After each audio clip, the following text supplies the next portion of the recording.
तो नमस्कार दोस्तों, मेरा नाम राजेश बब्बर है और मेरे सहयोगी एस्ट्रो कुलवंत जी, हम दोनों मिलकर ये चैनल रन करते हैं। तो आज मैं आपको बता रहा हूँ नक्षत्रों के ऊपर एक बहुत ही हिडन सीक्रेट, कैसे नक्षत्रों से आप टाइमिंग ऑफ मैरिज निकाल सकते हैं।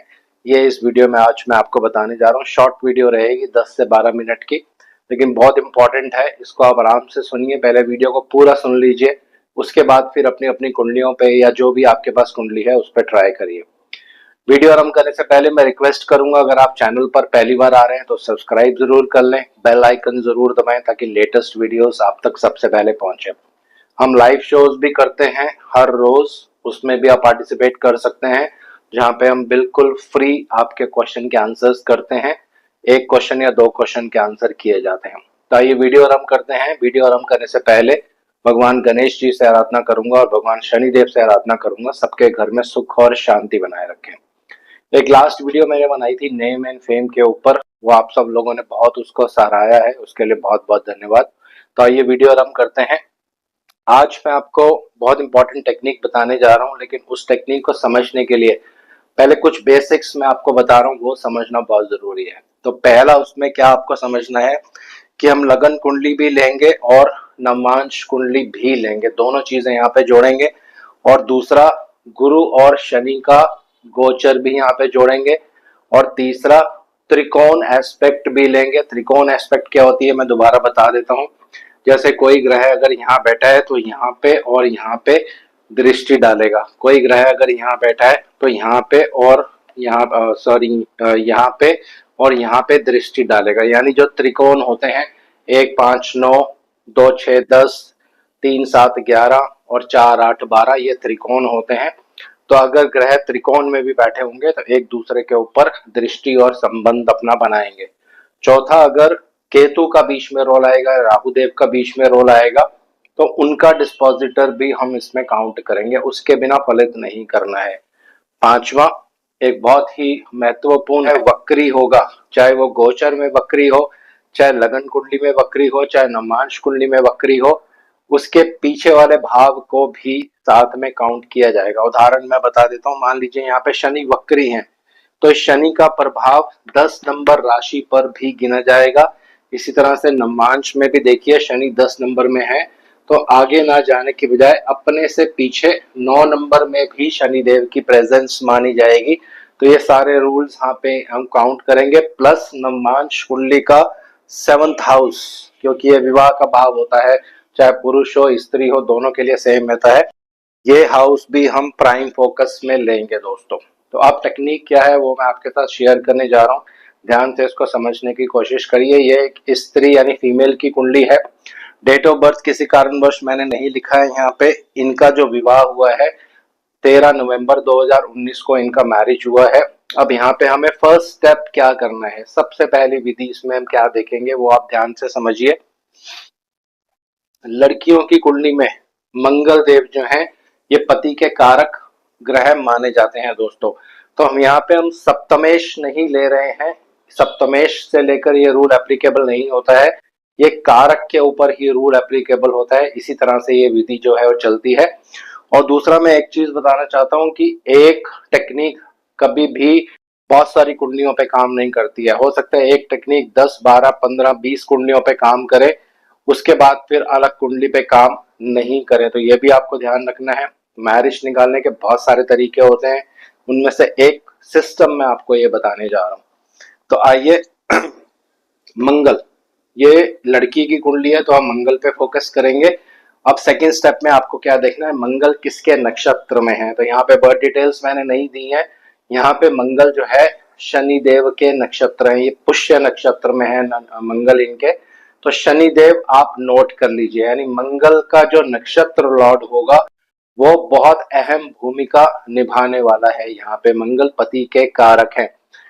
अब सेकंड स्टेप में हमें क्या करना है, उस शनिदेव को यानी नक्षत्र लॉर्ड, जो मंगल के नक्षत्र लॉर्ड बने थे, उसको नवांश में देखना है कि वो कहाँ पे विराजमान है, कहाँ जाके बैठे। तो देखिए नवांश में आप देखोगे तो शनिदेव 10 नंबर में बैठे हैं, लेकिन लगन कुंडली में वक्री होने की वजह से ये नमांश कुंडली में भी वक्री पोजीशन में ही रहेंगे। यहाँ पे मैंने लिखा है छोटा सा, वक्री है, ये रेट्रोग्रेड है। तो हम ऐसा मानेंगे कि ये शनिदेव 9 नंबर में भी इनकी प्रेजेंस है, 9 नंबर में भी इनको माना जाएगा, क्योंकि रेट्रोग्रेशन का ये रूल होता है, कोई भी ग्रह जब कुंडली में रेट्रो होता है अपने पीछे वाले भाव पे हमेशा अपनी प्रेजेंस दिखाता ही दिखाता है दोस्तों। तो यहाँ पे नंबर 9 और नंबर 10 दोनों राशियों पे शनिदेव का इफेक्ट रहने वाला है, दोनों भावों पर भी शनिदेव का इफेक्ट रहने वाला है दोस्तों। इसकी दृष्टि का भी बहुत डिफरेंट सिस्टम होता है, वो आने वाली वीडियोस में कवर करेंगे। तो अब थर्ड स्टेप में हमें क्या देखना है कि बृहस्पति और शनिदेव का गोचर जिस दिन इनका विवाह हुआ है, क्योंकि ये एक प्रैक्टिकल कुंडली है, तो आपको मैं सीधा से बता रहा हूँ कि ये डेट ऑफ मैरिज है, ये उनकी कुंडली है, तो बहुत इजी से ये आपको लगेगा कि आराम से कैलकुलेट हो जाएगा। लेकिन जब आप इसको प्रैक्टिकल कुंडलियों पे करोगे तो थोड़ा मेहनत इसमें आपको जरूर करना पड़ेगा, उसमें दशा भी लगाना पड़ेगा, बाकी चीजें और भी ऐड करनी पड़ेगी। लेकिन ये एक शॉर्टकट मेथड है, एक एक टेक्निक तक आप पहुंच सकते हैं, यानी एक सारांश। तो ये एक शॉर्टकट मेथड है, एक विधि है, एक पर्टिकुलर टाइम फ्रेम आप निकाल सकते हैं कि इस 1 साल के अंदर अंदर आपकी मैरिज हो जाएगी। उसमें डे भी निकाला जाता है, वो भी आने वाले टाइम में मैं आपको बताऊंगा। तो अब हमें क्या करना है, जिस दिन इनका मैरिज हुआ है 13 नवंबर 2019 को, तो बृहस्पति और शनि ये दोनों 9 नंबर साइन में गोचर कर रहे थे। ये गोचर के ग्रह हैं, ये ध्यान रखिएगा, मैं ऊपर लिख भी देता हूं ताकि कंफ्यूजन नहीं हो। ये गोचर के ग्रह हैं, गोचर के बृहस्पति और शनिदेव। तो अब रूल हमारा क्या कहता है, मंगल यानी हस्बैंड के जो कारक हैं उसके नक्षत्र लॉर्ड नवमांश में जहां पे भी होंगे, अगर गोचर के बृहस्पति और गोचर के शनिदेव दोनों मिलकर इसको दृष्टि डालें, ये पहला नियम है, तो समझ लीजिए कि आपके विवाह का टाइम जो है वो एक्टिव हो गया है। कई बार आप ऐसे केसेस में भी देखेंगे कि खाली बृहस्पति ही दृष्टि डालेंगे, शनिदेव दृष्टि नहीं डालेंगे। लेकिन हो सकता है कि शनिदेव उस समय सप्तम भाव में गोचर कर रहे हो नवमांश कुंडली में, और बृहस्पति देव नक्षत्र लॉर्ड को देख रहे हो दोस्तों। तो दोनों ही केसेस में एप्लीकेबल होगा। इसको मैं अभी और वीडियोस इस पे बनाऊंगा जिसमें और बहुत सारे एग्जांपल्स आपको मैं दूंगा कि इन विद डेट ऑफ बर्थ कि इन लोगों का विवाह इस पीरियड में हुआ, ये इनकी कुंडली है, ये इनकी नमाज कुंडली है, ये इनकी पत्नी की कुंडली है, उनकी नमाज कुंडली है, कैसे दोनों गोचर के प्लैनेट्स ने अपना अपना इफेक्ट दिया। तो यहाँ पे आप देखेंगे ये रूल अब कैसे लगेगा, क्योंकि शनिदेव यहाँ पे रेट्रो हैं। तो मैंने आपको पहले बता दिया कि पिछले भाव में अपनी प्रेजेंस शनिदेव दिखा रहे हैं, तो नक्षत्र लॉर्ड शनिदेव जो पति के कारक बनेंगे यहाँ पे, ये गोचर के बृहस्पति और शनिदेव के साथ हैं। तो ये टाइमिंग ऑफ मैरिज का ईयर यहाँ से आप निकाल सकते हो, जब आप प्रैक्टिस करोगे तो आपको आ जाएगा। तो इसी समय में इनका मैरिज हुआ है दोस्तों। अब मैं दोबारा से बता देता हूं कि ये सिर्फ एक विधि है दोस्तों, ऐसा नहीं कि आप इसी विधि के ऊपर प्रैक्टिस करते जाओ, बाकी सारी चीजों को आप छोड़ दो, ऐसा नहीं होता है।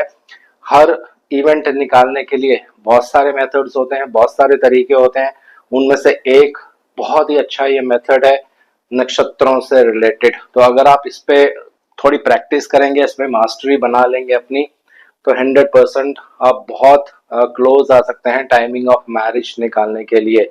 तो आज इस वीडियो को यहीं विराम दे रहा हूँ, आशा करता हूँ सब कुशल मंगल होंगे। भगवान शनिदेव से आराधना करूंगा सबके घर में सुख और शांति बनाए रखें। जय शनिदेव।